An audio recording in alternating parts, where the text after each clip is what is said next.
is if I could just have you give me your name, first and last, and the correct spelling so I have it on tape. Okay. Okay, go ahead. My name is Marvin Butterfield, M-A-R-V-I-N. Butterfield is B-U-T-T-E-R-F-I-E-L-D. Great.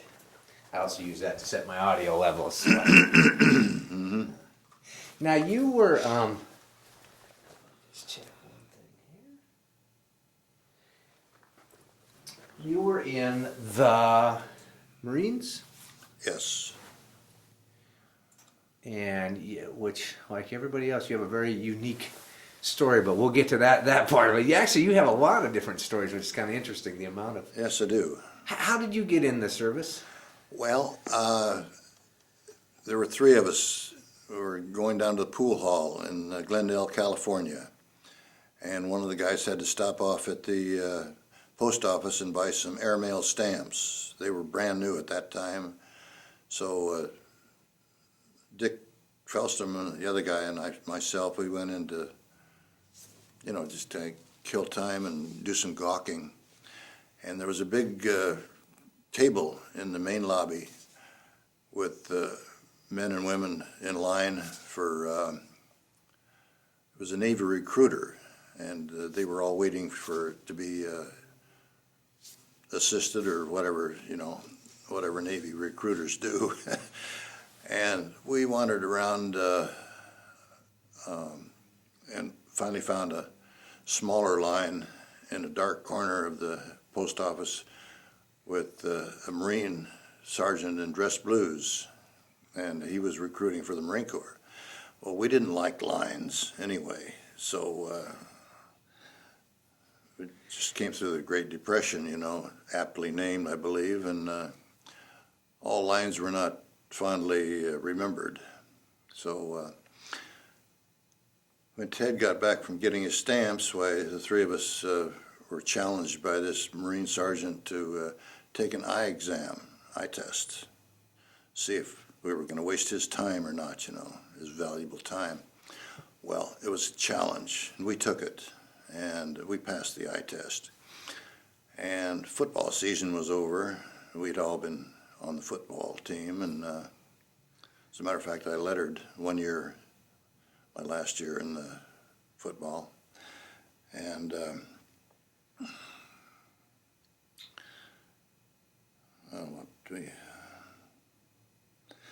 anyway, so we took his challenge, and then the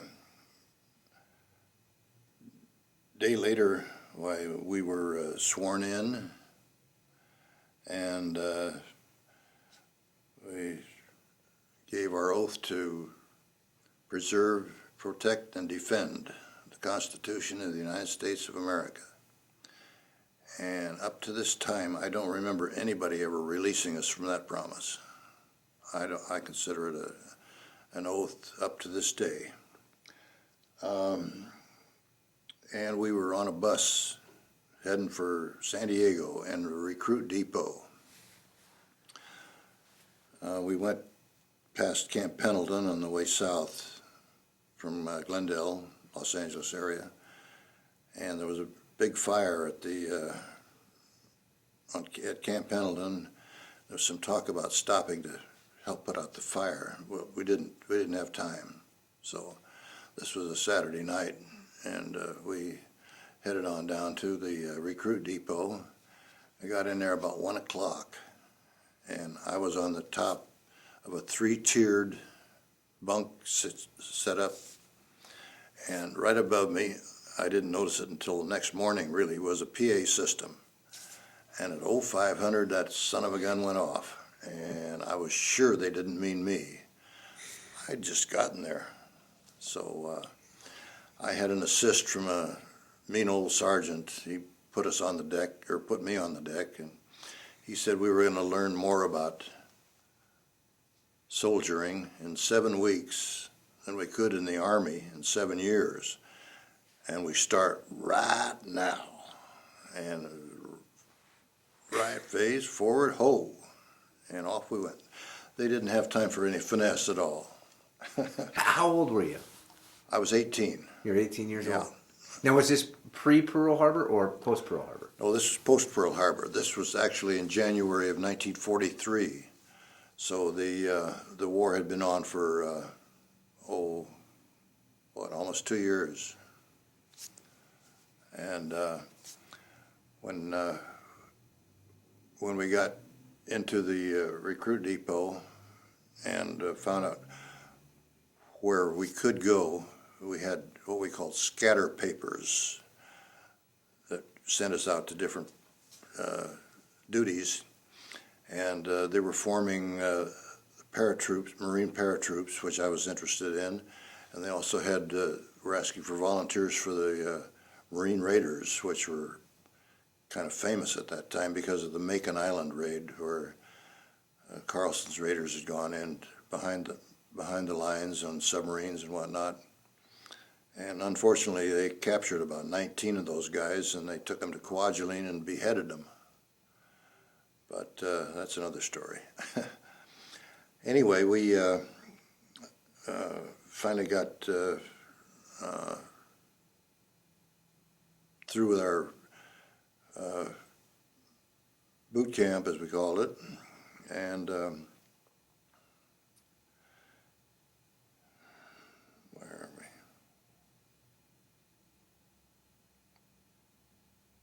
Do you remember where you first got shipped to that you saw action?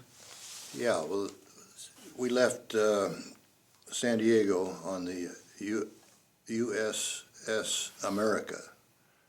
It had been a luxury cruise ship up until 1941, and it was really quite a ship, but they had transformed it into a troop ship, and it took Army personnel and Marines all over the world.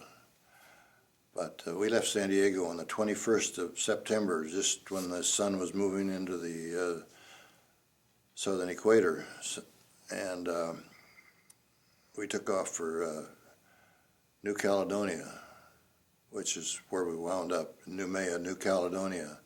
We stopped in Pago Pago, which was in the American Samoa group, and dropped off some material and some supplies, and they took on some fellows who had been affected by malaria, elephantitis, dengue fever, and we didn't get off the ship. We didn't have to get off the ship for that. And I didn't want to go ashore anyway after seeing those guys. But and we had also had our initiation into the I'm forgetting what they call it now, but if you haven't had an opportunity to cross the equator, you're still a pollywog, and so they have an initiation for you when you go over. And we had to shine all the brass on the ship, and that was a big ship. Of course, there were a lot of us, and they furnished the toothpaste and the paste and the toothbrushes and whatnot. And the guy that oversaw it and explained everything was a chief bosun's mate. And I swear that guy had been in the naval service when John Paul Jones was a seaman second class. He was a real ancient mariner. And he got confused because it wasn't all brass. Everything that was even metal had to be polished up. And when we got to Pago Pago, well, that ship just shone like a sunshine. And we finally got to New Caledonia, and that was quite a place. The New Caledonia is in the South Pacific between Solomon Islands and New Zealand. The people there that are indigenous to that country are what they call Melanesians. They're very strong, fierce-looking black people, and they have their hair dyed in the orange color. Orange was a favorite color. Most of the women that we saw, and we saw very few of them, had orange print dresses that they would. So this was a kind of thing with them. Orange was their color. These people have been cannibals up until 1930, when France outlawed cannibalism, or big pig as they called it. It was a custom, a big pig, and it was outlawed in 1930 in all of the French islands. And besides the Melanesians, there was a lot of Tonkinese, as we call them, Tonks. Today we call them Vietnamese. They were a very hardy, handsome, delicate people that grew most of the produce that we had in our camp down there. And one of the first things that I liked about the camp was that it was right across from the ocean. And the Seabees had built a big raft on 55-gallon drums, empty 55-gallon drums, and it had a 1-meter springboard on it. And this was known to every sailor and Marine, I think, in the island. And on my birthday, my 19th birthday, we went, 4 of us went to take a swim at this raft. And we always went at least in pairs. We were never to go alone. We just had a little too much respect for the blacks. And just coming off of cannibalism, well, you can understand we were a little... Anyway, while we were swimming in this beautiful lagoon and coral and tropical fish and everything like that, we were joined by a bunch of older fellas. And they were very nice. They worked right in with our swimming party, and we went on diving and exploring the coral formations and catching up on our suntan and whatnot. And this one guy got on the board and he was going to dive into the water, and I mischievously got on the board behind him and gave it a little jump of my own, which threw him off balance, and he went into the water and came up sputtering. And I apologized, and the afternoon just kind of went on and on. We finally had to get back for chow, so we went back to the road to hitchhike back to camp in time for chow. And before we could catch a ride, why, a Jeep came tooling up toward us, and this Jeep had a blue board on front where the license would be, and on this board were 3 gold stars painted. This was a flag officer.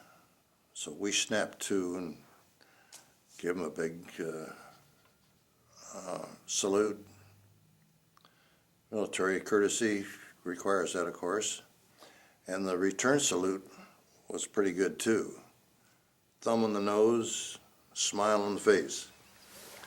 And it was Admiral Halsey. Yep. It's just too damn bad they don't put insignia on swimming trunks. Otherwise, I wouldn't have done that to him at all. But So that was Admiral Halsey that you... Admiral Bull Halsey, yep. He had just taken command of the of the South Pacific Theater. He was only there for a while, and then he took his task force north, and it was replaced by, or he was replaced as the senior military officer, by the Major General who commanded the 77th Division, 77th Army Division. And when they pulled in, why, it was all fluff and feathers and fanfare and stuff. And he requested that the Marines offload his ship. He didn't want his troops to offload the ship. They were combat troops. They weren't longshoremen. But it was okay if the Marines did it. So we did it. And we took everything and put it in tents in a place, marked it, clearly marked it. Hey, you could find that stuff at night, which we did later on. because the Seabees were going to build us a new camp, and they wanted 40 cases of beer. We were going to have wooden decks, electric lights. I mean, this is first class. We had to dig our own heads, but it was going to be just great. So one moonless night, we went to the motor pool and got 3 trucks and 12 Marines that weren't doing anything much. So we went to the Army Supply Depot, got the beer and a whole bunch of other stuff. And we took it back to camp, our new camp. And the natives, the Melanesians, had set up a quick camp, as they called it, just outside of ours, just off of our camp. Well, we gave the Seabees their 40 cases of beer, and then we took the rest of the stuff out and put it in the woods, in the jungle. And we no more and got settled in there, and then the Army came up, MPs and one of the supply dump guards, hoping to identify somebody, and they wandered around, and looked and everything. All they could find was these innocent-looking Seabees, and which was fine. And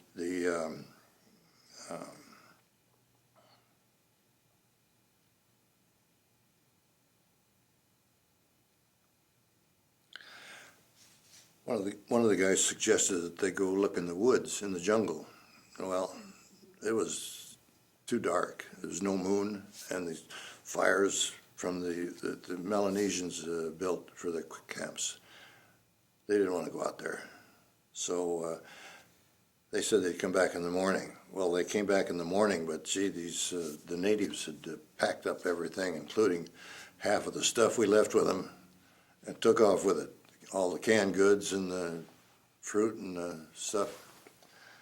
So that was that.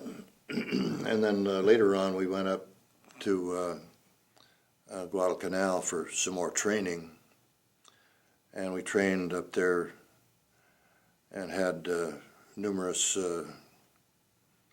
enlightening experiences as to how the raiders worked, because the raiders had been very instrumental in capturing Guadalcanal and the Solomon Islands, which was the first offensive of the war after the Japanese attacked Pearl Harbor. It was really the first shot we had at them, and we trained, and then finally we were ready to go into combat. And the first place we went was to a little island called Amaru, which is on the northern part of the Solomon Islands. It's about 200 miles from Rabaul, which was the granddaddy of all the Japanese fortifications in the Pacific. And it was only half an hour away by air. And I thought, my God, do they want an airstrip there? That's so close. But we were told that Admiral Halsey had requested that the 4th Regiment, which we were at that time, be involved in this. And I thought, well, I wonder if he'd really accepted my apology. But he did. As it turned out, the Japanese and all of their laborers had left the island about a week before, so that the only thing on the island, on Amaru, when we got there, was these wild pigs with lethal tusks. They had, maybe remember seeing about these tusks that they curved around and everything. And they had absolutely no social graces. They're just, it took a .30 caliber bullet in the head to bring them down. They were just, but it was good eating pork. And so we were there for a while and set up a rifle range, and then we moved back to Guadalcanal and got there just in time for me to get a toothache, and we took off for the northern Kwajalein and finally wound up in Eniwetok, and we were allowed to go ashore for some beach volleyball, and we got a $20 draw for toothpaste and poker stakes, which was more important than anything else, as it turned out. Excuse me. And there was some talk about going to Saipan or Tinian, because they weren't doing well there at that time, but things got better, and so we were diverted and went to Guam, which is where we were originally headed. And we landed on Guam on the 21st of July, 1944. And had a nice experience on the way to Guam. We were on an LST, which I'm not sure what the Navy calls LSTs, but we called them large, slow targets. And we were on this one, and occasionally we would get to sleep on deck because it was awfully hot in Micronesia, in that area. So on the 3rd of July, between Eniwetok and Guam, myself and a fellow from, he was from ranch country, Union, Oregon, wherever that is. He and I were scheduled to go on deck, to sleep on deck. So we took our helmets and our Kapok life vests, and we were securely wrapped in a 1/4-inch steel gun tub on the port side forecastle of this LST. And the whole thing was dominated by the 20-millimeter anti-aircraft gun. Well, we didn't think anything about any of that stuff. We did talk far into the night. It was a warm night, and it was just one of those things where you get a couple of like-minded people together, and we sat there and shot the breeze for a long time. And finally went to sleep, and the next morning, which as it turned out was the 4th of July, we were awakened by the ship's PA system sounding for all hands, battle stations. Well, all I had to do was stand up, and my shoulders slipped right into this 20-millimeter gun handle, and Gene Wells fastened the strap behind me, and I swung the gun around and saw the morning sun and my first Mitsubishi. And there were dozens of them, Zeros and Bettys, 400 miles an hour, coming right toward us. And I knew I didn't have to figure out any lead time or anything like that. It was coming right at me, so I just point the anti-aircraft gun at the closest ship, closest airplane, slip back the lever and put a cartridge in the chamber, and off she went. And I got off about 4 or 5 rounds before the gunner who was assigned to that gun caught up with us. And I'll never forget his words. He said, "Well done, jarhead." He said, "Now put on your helmet, you dummy." I didn't think about things like that. Even though we saw these tracer bullets coming at us, this guy let go a strafing burst, and praise God they went wide, but it wasn't any fun. And I think we could conclude that those ships, or those airplanes, came from Truk, which was an air base in the Carolines that we had bypassed. And there were a lot of islands that had been bypassed, a lot of places, and this was one of them. Anyway, that was kind of a fun time, and Except for those bullets coming right at you. That's not fun. I can't say that. What goes through? Because you're like what, maybe 19 years old now or something. Well, I mean, you're still a kid. Yeah, I was 19. What's going through your head at that time? I mean, can you remember? I mean, I know it was 50 years ago, but is it fear? Is that a good word or that not a good word for what happened? At that time, there had to be some fear, but that was not the overwhelming. The only time I really got scared was when when we first landed on Guam, and the first thing I saw was our gunnery sergeant, a fellow by the name of Al Carriaga, who lives down near Sacramento someplace. And I've been in touch with him on occasion. We exchanged cards and well-dos and Semper Fi's and stuff like that. And he was standing up, being tended to by one of the hospital corpsmen, who kept saying, "Sit down, Al, for Christ's sake, you're going to get us both killed." And I guess he finally did. But they evacuated him. He had landed on the first wave to try to negate a hill where the Japanese were pouring mortar and heavy weapons fire into the ships that were coming in for the landing. And I was scared for that at that time coming in because 30, maybe 40 yards,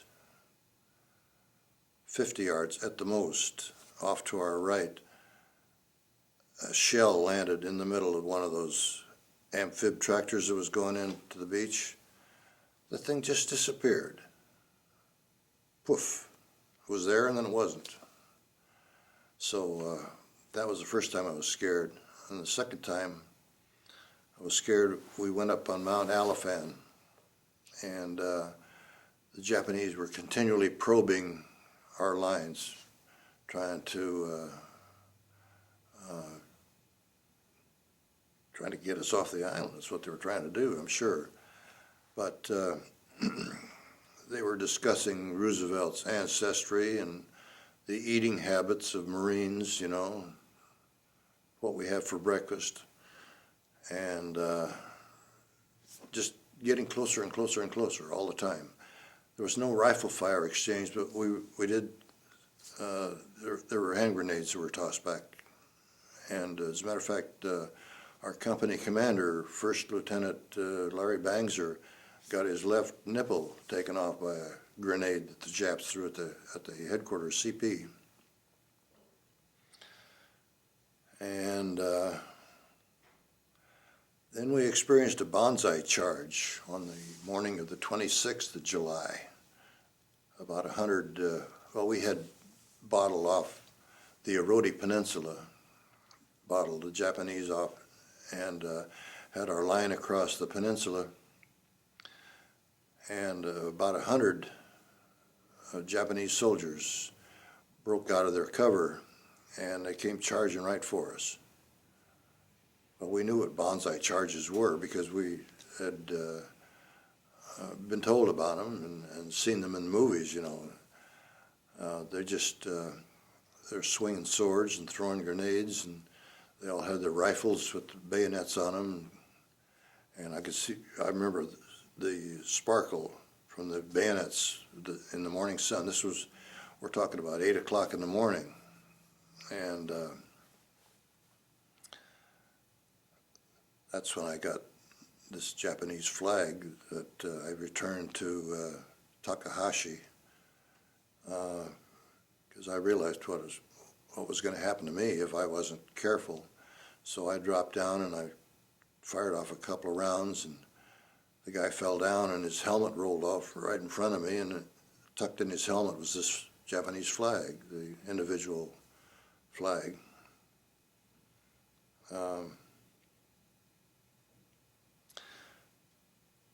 And as I mentioned, I had an opportunity in 1962 61, 62, sometime in there, to return it to Mr. Shinichi Okazaki. Gotta get that right. And he returned it to the brother, whose name was Takahashi. And Mr. Takahashi was a farmer in Nara Prefecture in Japan. He wrote me a nice letter, which I lost, damn it. But I got a nice letter from Shinichi also. And I was kind of proud of that. I think that was the thing to do. A lot of guys, they won't buy Japanese cars, or, you know, they really still hold a resentment to the Japanese people. The only resentment I had towards Japanese was when I was in high school. There was a kid that practiced football opposite me. His name was Oki something, I can't remember. Anyway, he was a biggin, and every time the snap the ball, he'd knock me around on my butt. Oh, I used to get so damn mad at him. But I couldn't do anything about it. So, but that's the only really hostility I felt towards the Japanese. What was do you remember kind of the gist of the letter that came back from the brother? I mean, was there animosity or? Oh, no. That was one thing that really surprised me. Nobody ever asked me how I got that flag. They wanted to know where. I think they knew how I got the flag, but they were more interested in where did I get it.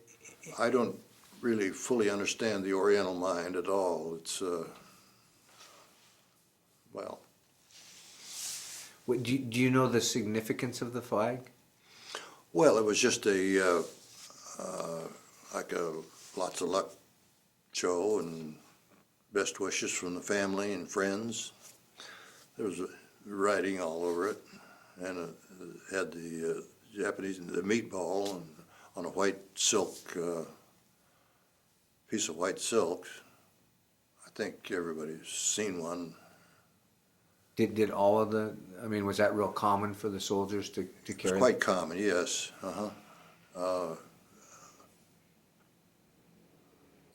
I don't know of any others. Well, there were quite a few of those individual flags were captured and are in museums and places like that. But it wasn't uncommon at all. There were quite a few. Now you had another interesting experience because I think, to quote you, that you're the best looking dead man or something like that. Well, I was reported as killed in action, mistakenly, I hope. But my mother did get a telegram from General Vandegrift, who at that time was the commandant of the Marine Corps. And when I got hit,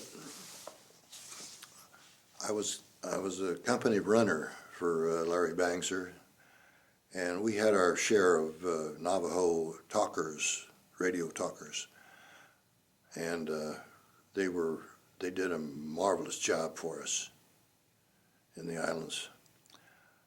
But company runners were still, they still had occasion to use them, and the company runner that he had before that morning had been wounded, and he asked me to be his runner. So I said, okay, I'll do it. It was an easy job. All you had to do is what you were told, and I got to carry a very light carbine instead of the heavy M1 rifle, and it was kind of a prestigious thing. And I was with Lieutenant Bangser when we got down near the airfield on the Oroti Peninsula, and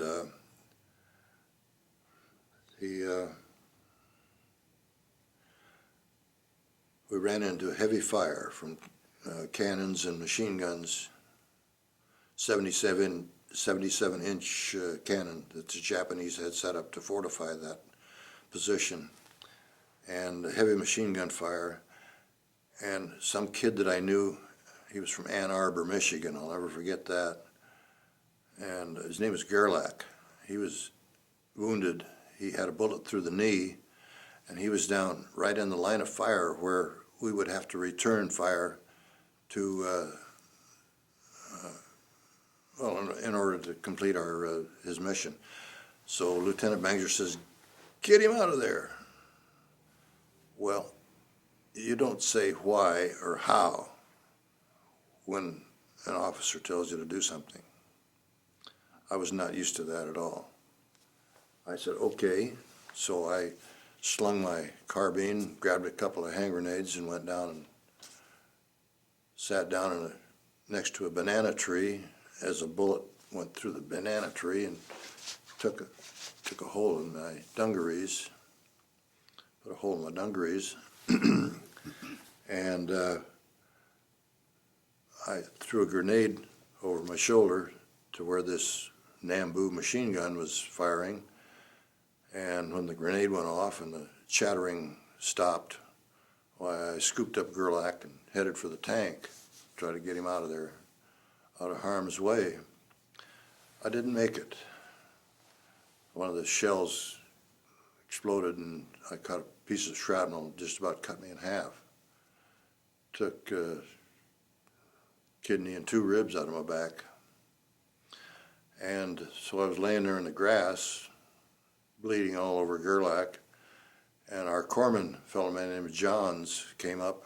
As a matter of fact, Bob Bush might know him, being a hospital corpsman. He came up and he said, "Don't make any fuss." He says, I don't think you're going to get out of this anyway. And he sprinkled some sulfur powder on the wound. And a couple of other guys, Bill Johnson and another Marine from our squad, picked me up, put me on a tank, and they took me to an aid station, and then I went to the hospital ship, and I got Bill Johnson. I saw him after the war, and he was just surprised as hell. He thought for sure I was dead. And as I say, my mother got a telegram, and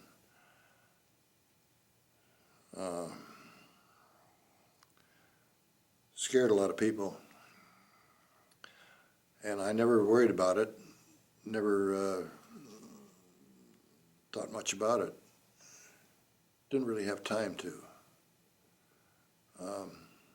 I don't know. Did you try to notify your mom that you were wounded? Well, yeah, I did. I was in the hospital at Aiea Heights, up out of Honolulu, out of Pearl Harbor, and one of the gray ladies, the volunteers up there, she prevailed on me to write to my mother, and I had hesitated to do that because I didn't want her to get a letter from a hospital. She might worry. I didn't know that she'd received a telegram or anything like that. But yeah, that was something else. That had to be tough on your mom. It was. She didn't break down until, my dad said it was about 2 or 3 days later. He took her to lunch at the Biltmore Hotel in Los Angeles. And while they were there, the dining room filled up with a bunch of Marines who were heading overseas. And then she broke down. Were you an only child? Pardon? Did you have other brothers and sisters, or? Well, I had a younger brother, Kurt. He was aboard the Antietam aircraft carrier. And I had an older sister, stepsister, who was in the Waves. She joined, about 3 months before I went into the service. And she was always very, very proud of the fact that she got to serve her country. And it was more prevalent then, the pride, than I see today. It was different. Do you, and I don't mean the gore aspect of it. Can you remember when you got hit, or is that something you blacked out? I mean, do you? I don't remember actually being hit. I can remember the incident leading up to it. I can remember going down talking with Gerlach and telling me he wanted to get back to Ann Arbor and throwing the grenade. I can remember that part, but I don't remember. I remember scooping him up, but I don't remember the actual getting hit part of it. I do remember I was on board the hospital ship, sitting in the gangway there, and every time somebody would come by, I'd ask them for a glass of water or some water. And first thing they'd always do was say, well, where are you hit? And when I told them, they said, no, can't have any. It'd run right through you. So I wised up in a hurry. And the next guy came by, and he said, where are you hit? And I said, right here. And there was so much blood and crap around you, they couldn't tell anyway. So I got my drink of water. And it was kind of dumb, but I was thirsty.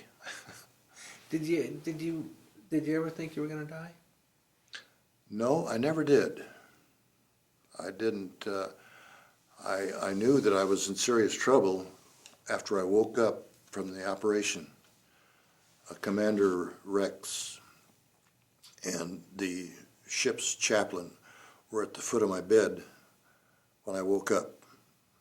And I had 3 mattresses, and I was doped up, crazy.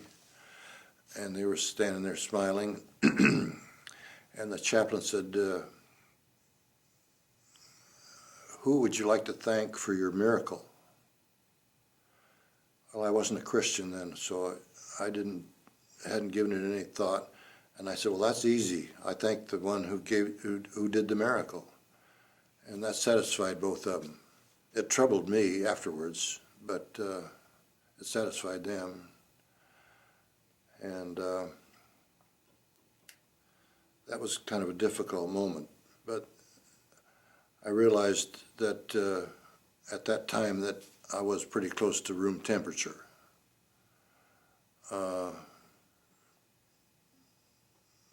But I never thought that, other than the fact that I lost about 50 pounds, I never thought about dying at all. And when Gene Wells and I were out in the gun tub that night, we had talked about everything except dying. It didn't cross our mind. Not us. I mean, we were immortal. That's why we threw the Admiral tablets over our shoulder when in the chow line. You know, when we went through the chow line, we'd hold our thumb like this, and the corpsman would put an Admiral tablet to prevent malaria, and they tasted like hell. So we'd take a step and then flip them right over us. The ground was littered with yellow Admiral tablets. You know, it was terrible. But nobody liked them. And we all thought we were immortal anyway. Because you were a Marine or because you were young? Because I was young. And I did get malaria later on. As a matter of fact, I had malaria and yellow jaundice at the same time when I was on Guadalcanal. I remember they weighed me at 175, and the next time I got weighed was in the hospital ship. I weighed 125. Wow. How much, this is probably a hard question to answer, how much do you think World War changed your life?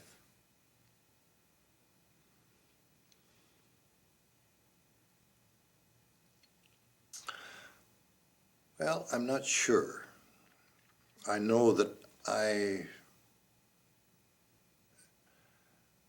came to regard people, most people, with a lot more compassion than I did before.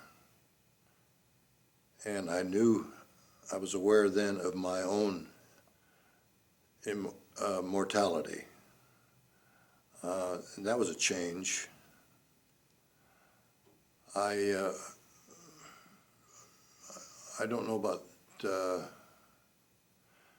changing for, well, I was always very proud of what we had done in the Marine Corps.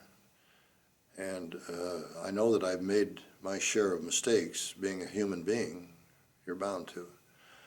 But I don't think joining the Marine Corps was one of them. I don't think that in any way, shape, or form. I was always very proud of that. Did you go on a boy and come on a man? Is that, I hear that said, is that how you felt? I think that's accurate. The time that I spent in China after the war was probably more maturing than being in the mud Marines, or going from island to island, shooting at Japanese when you see them. When we were in China, we were supposed to fill the vacuum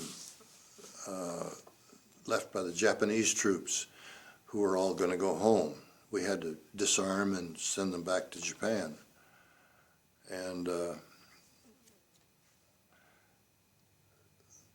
that part was very easy, and there was a lot of sympathy toward the Japanese, even though we knew what we had to go through.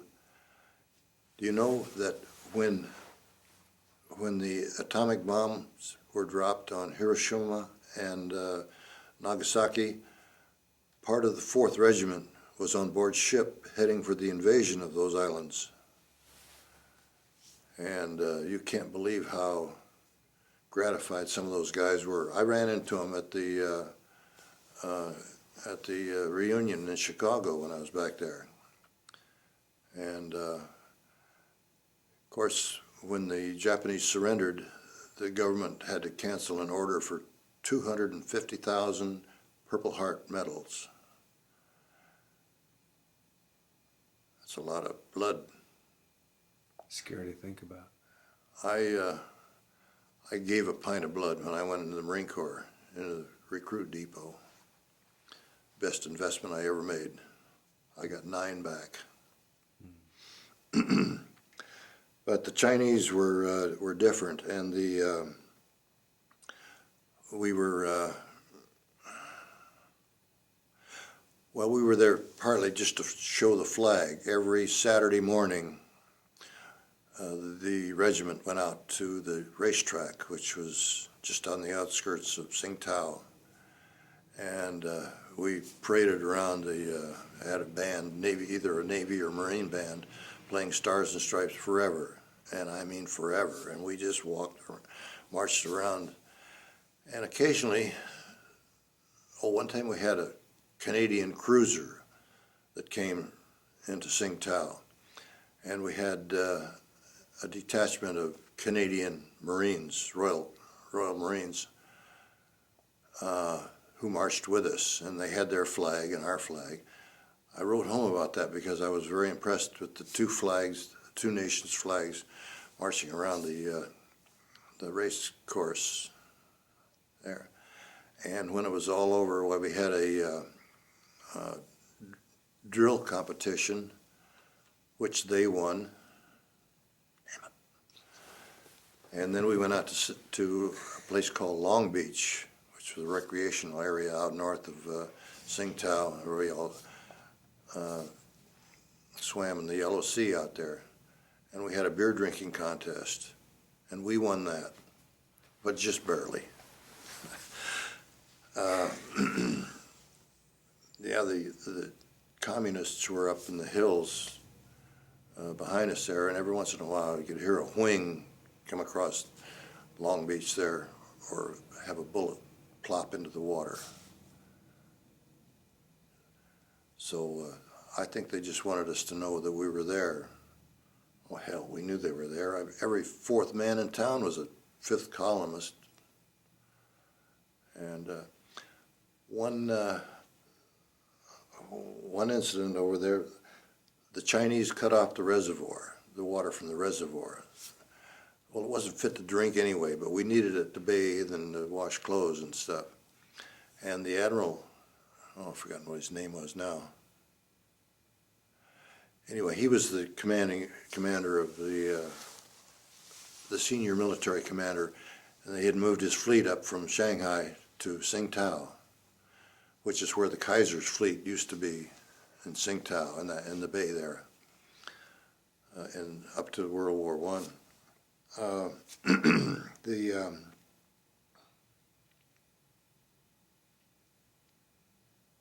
was I? You were the reservoir. Oh, They blocked yeah, it, the reservoir. Yeah,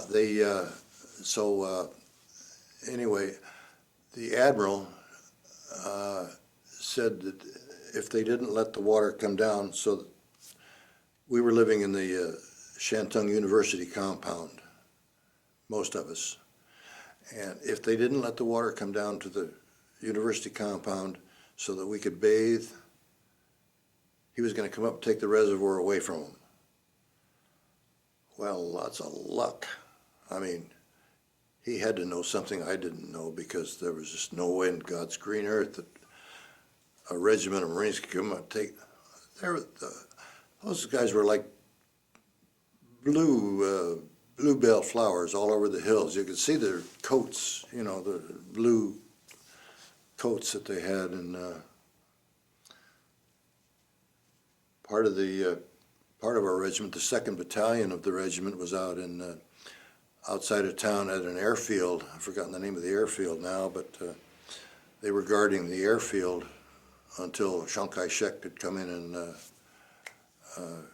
take it over, which he never did. But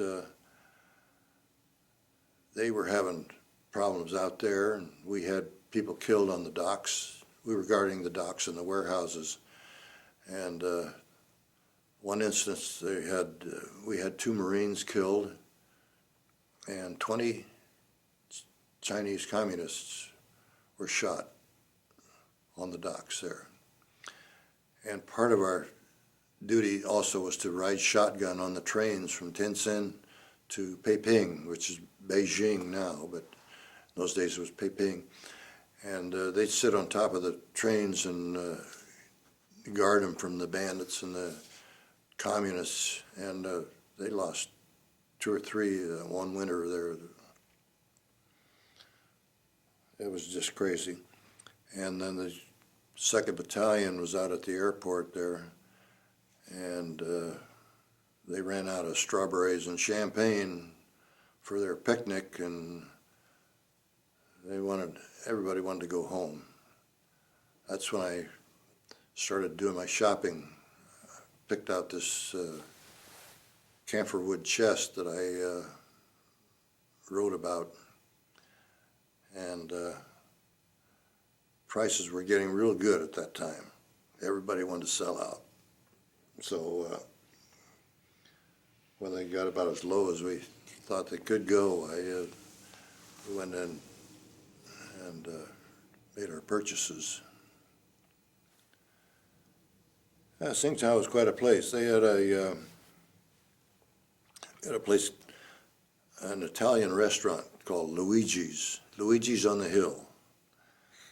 And Luigi was one of these Italian, I don't know whether he'd been deported or what, but Tsingtao was full of Europeans. You could just mark an X across the map of Europe, and wherever the ink hit, somebody from that country was in Tsingtao. There were Norwegians and Balts and Greeks, and anyway, Luigi's was quite a place. We went up there. I guess I was kind of an honorary paisan or something. Had a lot of Italian kids in the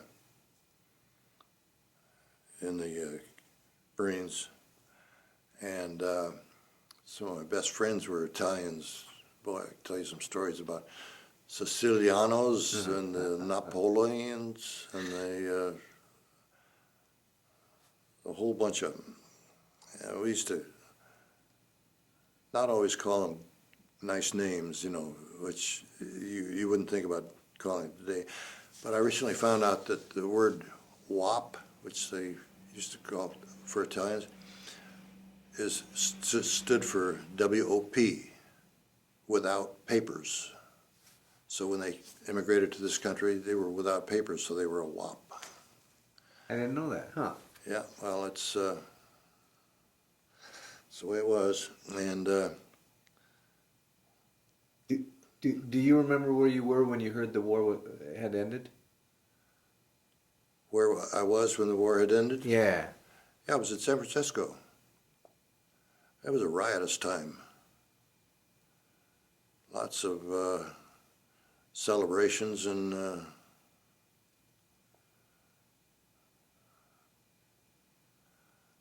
I don't remember that as much, making it that much of an impression on me, because I think we had pretty well figured out that the war was going to be over pretty soon when those bombs dropped. And thank God that they did, because it would have been just terrible for both the Americans and the Japanese if that had gone on much longer. Did you lose a lot of friends? I beg your pardon? Did you lose a lot of friends? Well, we were not encouraged to make friends in the Raiders because of the nature of our, they were formed up to go behind enemy lines and to raise havoc, and it was kind of a special forces type thing. The only friends that I had were this kid from Brooklyn called Guinea. His name was Charles Zangi, and he assured us that Guinea was a very common name in his Brooklyn neighborhood. So he's the one that I have the picture of when we went to the Palladium, double dating at the Palladium. Often wonder what happened to him. There was another guy from Philadelphia, Frank Corso, Frank J. Corso. He was a Sicilian and very, very proud of his Sicilian heritage. And boy, some of the stories he told, I mean, even if they're half true, they were just fascinating.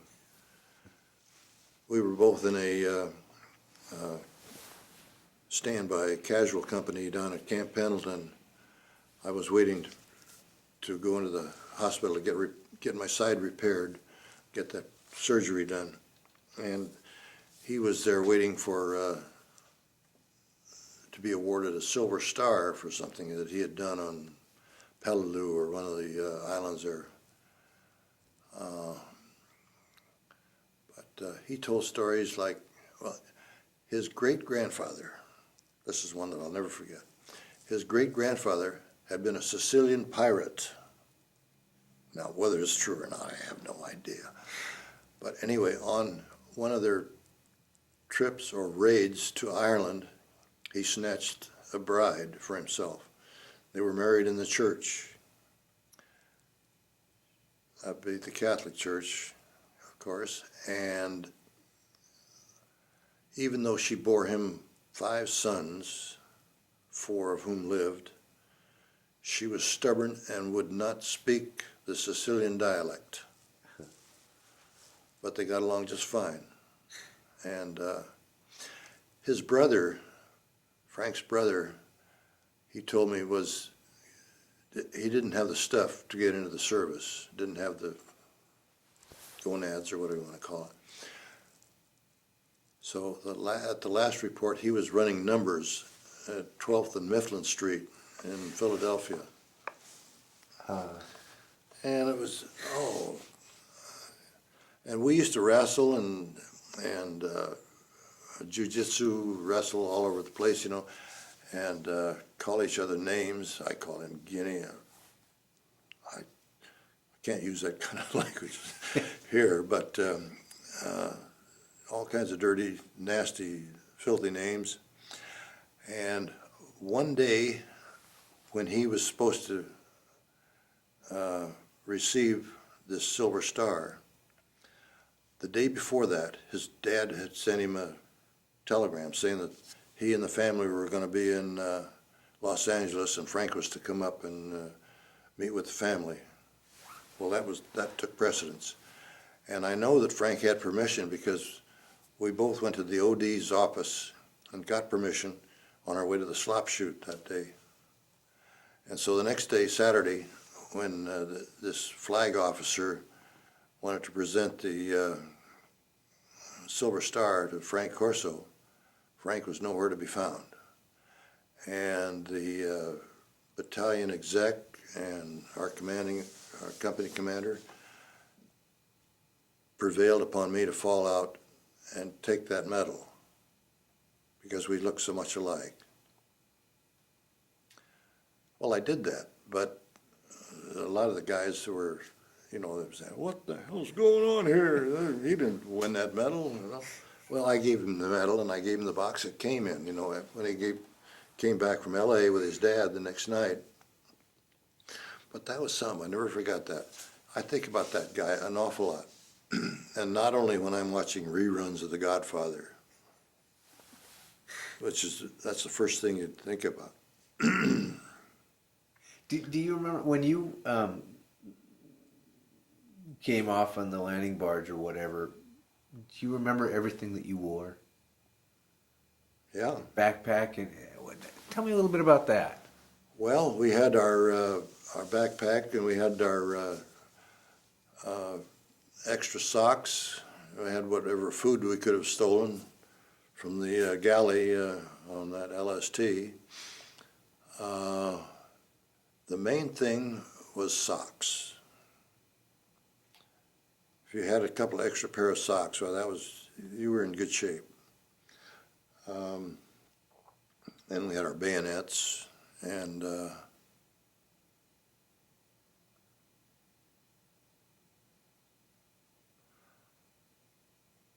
I don't remember much more. We had our rifles and our cartridge belts and whatnot. How long do you think you wore a set of clothes? Because it wasn't like you had your chest of drawers with you or anything. Well, until I got sweaty. And depending on where you were, it was one time when we were down in New Caledonia, and we were on a long hike, and the lieutenant says, "You guys tired of hiking?" And some turkey said, "Yes, we're tired of hiking." "Okay, we'll run a little while." And so they did. And these natives, the Melanesians, they were, "Bonne chance, Irene. C'est la guerre." They had more brains than to run like that. This was just around New Year's too, so that it was midsummer in those latitudes. And that was crazy. The Marine Corps never learns. They try to run our legs off. It just doesn't take. The interesting thing about what we're doing is a lot of this is to leave a message for future generations. I mean, there's a lot of people that were a part of history that I could never go interview. Napoleon. Mm-hmm. And do you think there's a message that you want World War II to leave for great-great-grandchildren that you may never meet? Well,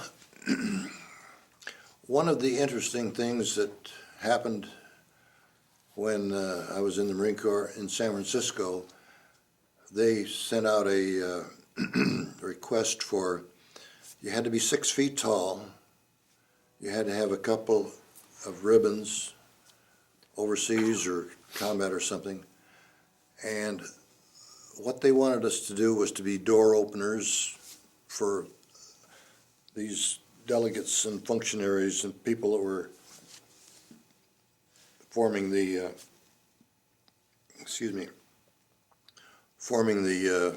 United Nations at that time. And they were meeting in the Opera House in San Francisco. And as these limousines would come in with all these bureaucrats and whatnot, we were there to open the door and, That's all we had to do. And all of the fellows in the detail would pick up snatches of conversation from these people, and none of it was any good. I mean, as far as we were concerned. They wanted our money. They wanted anything they could get from us. But the control of the world had to be in their hands because they knew best. And we talked about these things when we went back into the guardhouse. We'd get together and have a beer or something like that, and we'd talk about what we heard. And it just reminded me so much of, I've been a student of history for some number of years, and it reminded me, at that time, it reminded me of the poem In Flanders Fields. I don't know whether you're familiar with that or not. After World War I think his name is John McCrae, wrote a poem called In Flanders Fields, the poppies blow. Between the crosses, row on row.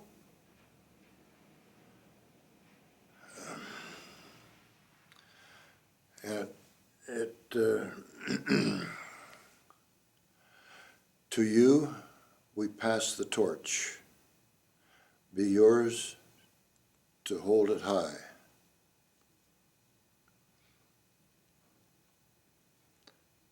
And if you break faith with us who die, though poppies blow on Flanders Fields, or in Flanders Fields, it's quite a famous poem, and it just spoke to me at that instance that these people were at it again. They're going to do it again. It's not Hitler, it's not Joe Stalin or anything. It's just the people that didn't learn the lesson from 1914 to 1918, whatever that World War I period you want. And God help us if they don't learn people in general. If they don't learn that there are better ways to solve problems than to have wars.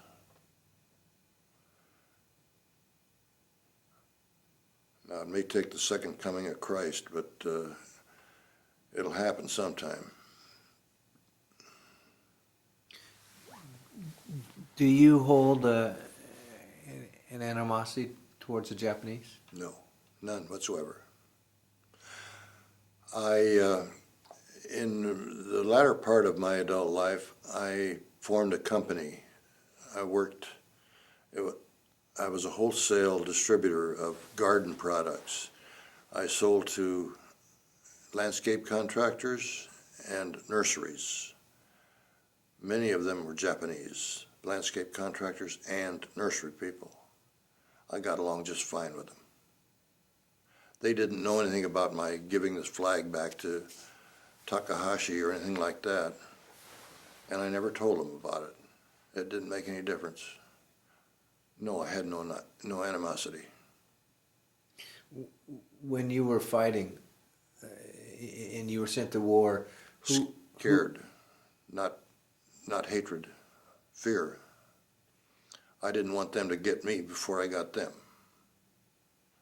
And you know, when you're coming around telling you what kind of a guy Franklin Roosevelt is and what I had for breakfast, and Marines eat this and Marines eat that, it can get a little fearful, particularly when they're just yards away.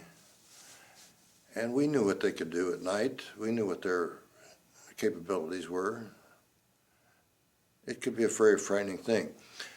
I was never as frightened, though, to tell you the truth, as I was when we were walking in Tsingtao. We never walked alone there either, always in pairs. And many of the troops, if they still had them, carried those combat knives, the K-bars. for protection. It was against the rocks and shoals to carry weapons when we were on liberty like that. But hey, better than getting your throat cut, because you never knew when those people were going to do it. They were quite capable of it. Life in the Orient is not as valuable, nearly as valuable as it is here. Never has been.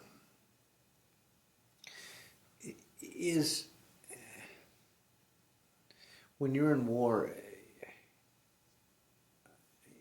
it sounds like you have to, the mind is an amazing thing. Was it a dilemma for you you're firing a gun, you're knowing that somebody's getting killed out there. Was that a dilemma? No, not really. Whatever your definition of dilemma is, you could feel sorry for a person, particularly if you knew them and maybe you'd had a beer with them a week or so before. But the first thing I did when we got off the amphib tractors and on the beach was to try to hug the beach, try to work your way into the beach, like I don't know if you're familiar with grunion, when they come up like that and they work their way into the sand. That's what we were trying to do in Guam. And the fear that you might have in those situations is the major concern. There's no dilemma, was that the word?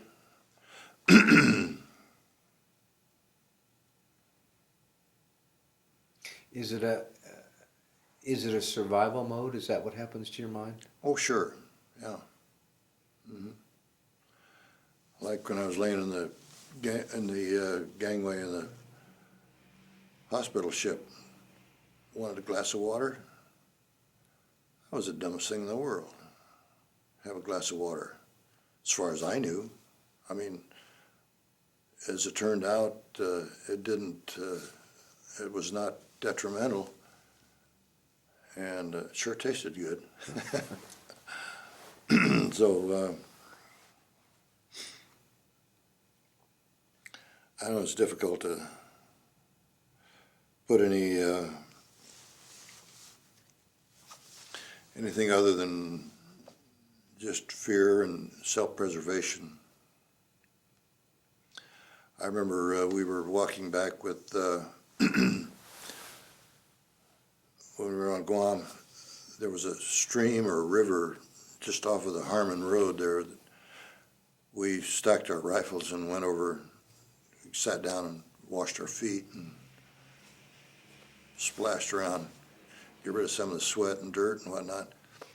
And coming back, there was a sergeant in the middle. I was on one side and Jim Branch was on the other.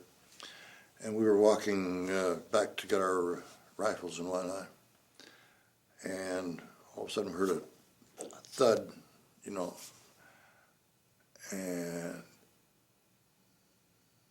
the next thing I heard was the sergeant said, "Oh, shit." He had just been hit. He was out of it. That made him mad. But I don't consider that a dilemma, necessarily. We just got our lesson in Oriental warfare. You wound one man and it takes two others to take him off the field. So you got rid of 3 guys.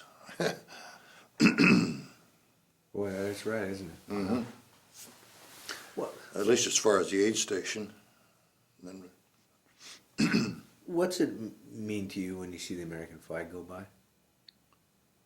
I'm very proud. Oh, let me tell you about a flag.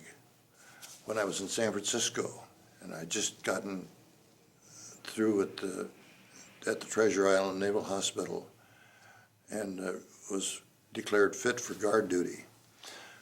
We had to guard the perimeter of Goat Island, Yerba Buena. It's the island that sits right in the middle of the Oakland Bay, or the bay there, where the train station, Midway. The commander of the 12th Naval District lives there, has his offices there. One morning, Sunday morning, we came off of guard duty, and the wind was coming in off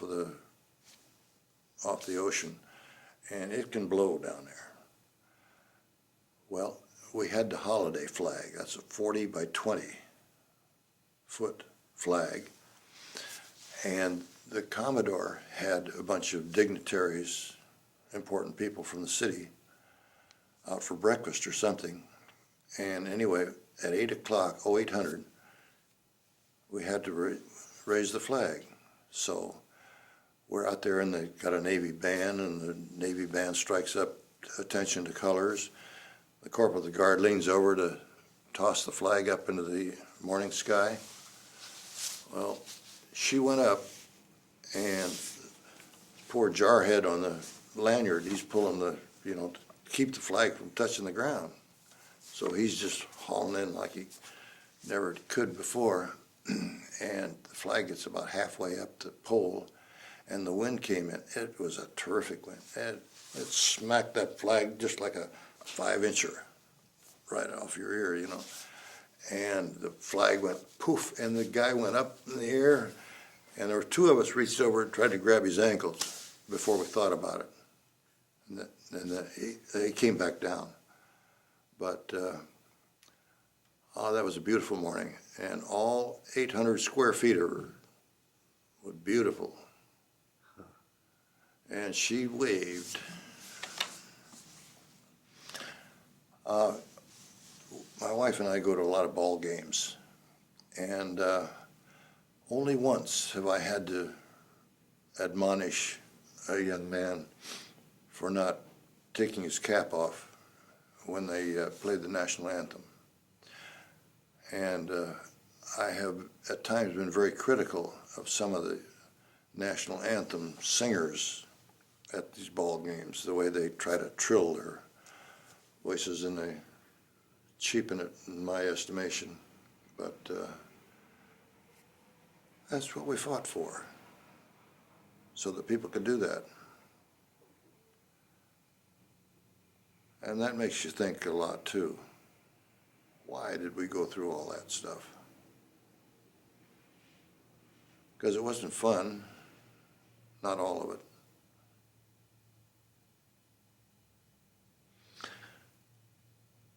Well, if we learn something,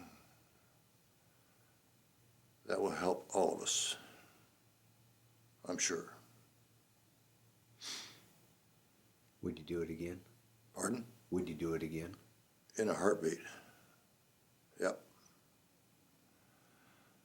As I say again, I don't remember anybody ever releasing me from the oath to preserve, protect, and defend our Constitution.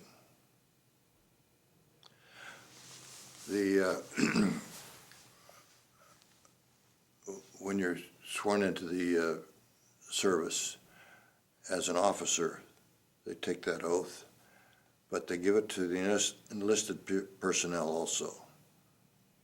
So we have the same oath. And it's just not something that you can take lightly. I never was able to anyway. Again, I haven't always been the best human being, but I didn't want to screw that one up. It's very important to our nation anyway.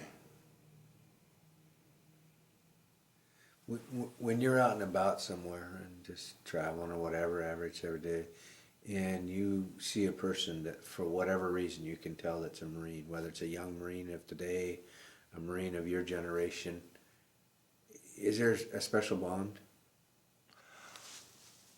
In a way, when I was coming back from Chicago, I wore my cap, my ribbons, and I was sitting in the airport there, and this young man, boy, 12, 13, maybe 14, came up and engaged me in conversation. He said that he had just bought his dad a present. His dad was in the Marine Corps someplace, and he had bought a Marine flag for his father. And as he left me, we said goodbye, you know, and he said, Semper Fi. So there's that bond. Faithful to one another. Had somebody ask me about what Semper Fi stands for, and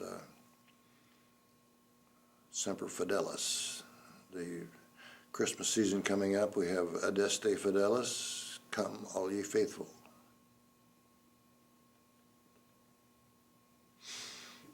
When you see somebody from World War II that was in Okinawa, Iwo Jima, you know they're a Marine or whatever branch of the service, is there some understanding that the two of you have that I'll never have because you were there? Probably. I can't say for sure, but I know that if they were on Mount Suribachi or wherever, and we had the same mentors, if you will. We learned the same lessons. You just do it. You don't ask why, how, or when. It's done right now. Otherwise, like they say in the movies, somebody dies. And we knew that. We had that ingrained into us. As a matter of fact, we had a drill instructor when I went through boot camp. O.B. Joyner was his name, Joyner. He was a platoon sergeant, and in 1934 he had been the light heavyweight champion of the Pacific Fleet, and we were not to forget that, or else. So, yeah, and in his book, sea duty was the best, was the only duty for a Marine. And I was so proud of this friend, Dick Fellstrom, who I joined the Marines with. He was sent to sea school after boot camp, where a lot of us went into, well, some went to artillery, and I wanted to go into the Raiders. And Dick was on board the USS New Mexico when she was off of Okinawa, and he lost an eye. They caught a kamikaze plane. But I was awful proud of him because he got the premier duty, the sea duty, which, according to Sergeant Joyner, was the best duty there was. And we all respected his opinion. One day, when we were in boot camp, some guy, Marine, stand there with his hands in his pockets. Well, that's not drunk driving to me, but it was to Joyner. Joyner told this guy to fill up his pockets with sand, sew up the pockets, which he had to do, of course, and his pockets bulged for, I think it was almost a week, and the guy lost a lot of weight. Yeah, Joyner was something else. He had his own ways of, well, we had to learn when we were issued our rifles, we had to learn and memorize the serial number of the rifle, or we slept with it. And two guys did sleep with them after they wiped off all the cosmoline and stuff, you know, they took the rifle to bed. And the son of a gun, he came around at dark 100 sometime, you know, and just to check on the rifle, make sure it was comfortable.